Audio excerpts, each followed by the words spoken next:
The mistake a lot of firms, entrepreneurs make is they think, well, if I go approach a lot at the same time, then I run a better chance of getting some, and I'll work a whole parallel process. That's actually a bad idea, in my view. And the reason for that is that, first of all, you're spread thin, and if you're engaging actively, like I say, meeting and asking for the next meeting and producing the things that person wants, and you're parallel processing 6 or 8 firms, you're not going to do that well.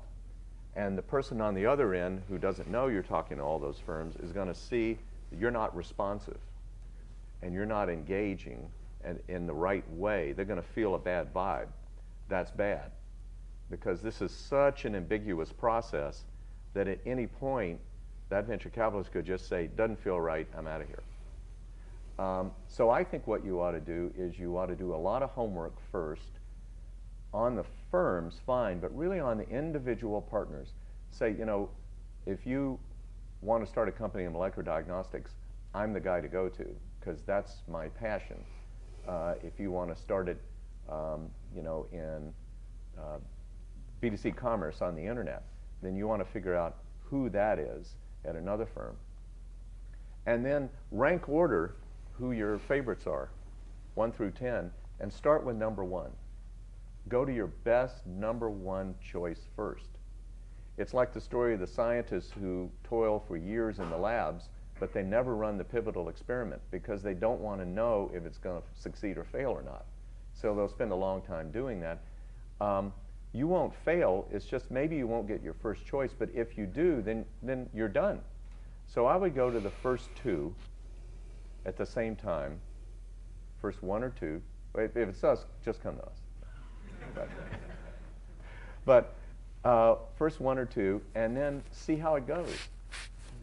And then you can concentrate on them, you can give them responsiveness they want, and also if you get both of them, then you're finished.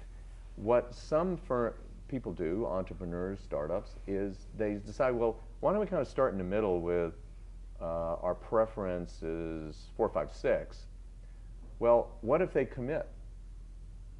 What if it goes really fast? What if in 2 or 3 weeks they commit? Then what are you going to do? You can't really say, well, listen, I'd really like to slow you guys down. I know you're really excited, and actually you've just given me a term sheet. But could you just hold that term sheet? Don't really hand it to me. I'm going to be back in a couple of weeks. You can't do that. So now you're stuck and you don't have your first preferences. And so I think you ought to go ahead and go for it. And don't worry if a firm passes, or 2 firms or 3 firms pass. It's back to this ecosystem that if a firm passes, they're not passing because you're bad or you don't know what you're doing or your ideas, but they're passing just because it's not a fit.